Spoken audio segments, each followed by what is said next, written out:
सबसे बड़ा होल उस समय किया गया था जब दुनिया कोल्ड वॉर से जूझ रही थी।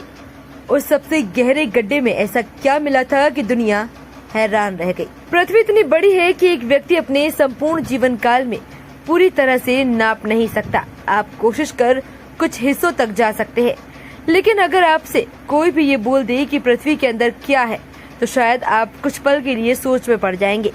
इतिहास में एक बार ऐसा ही हुआ कि दुनिया की दो महान शक्तियों ने पृथ्वी में सबसे गहरा गड्ढा खोलने का निर्णय लिया। रूस और अमेरिका की इस कोशिश ने दुनिया में कोहराम मचा दिया। अमेरिका में सबसे गहरा गड्ढा ओक्लाहोमा में 32,000 फीट गहरा बर्था रोजर्स गैस कुआं है। पिघले हुए गंधक से टकराने के कारण कुएं का काम बंद कर दिया गया।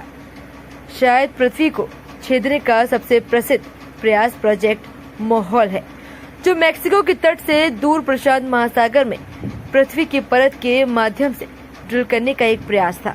जहां परत उथली है, 1966 में धन समाप्त हो गया और परियोजना बंद हो गई।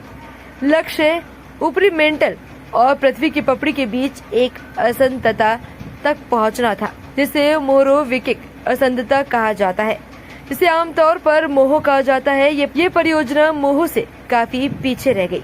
12,000 फीट पानी में समुद्र तल से केवल 601 फीट नीचे पहुंच गई, जहां वे खुदाई कर रहे थे। मोहो 16,000 फीट गहरा था, इसलिए टीम अपने लक्ष्य से काफी पीछे रह गई। अब तक सबसे गहरा गड्ढा रूस में मरमंस्क के पास कोला प्रायद्वीप पर है, जिसे कोला कुआं कहा जाता है। इसे 1970 में रिसर्च के उद्देश्य के लिए खोदा गया था। 5 वर्षों के बाद कोला कुआं 7 किलोमीटर तक पहुंच गया था। 1989 में परियोजना बंद होने तक काम जारी रहा, क्योंकि ड्रिल 12 किलोमीटर से थोड़ी अधिक गहराई पर चट्टान में फंस गई थी।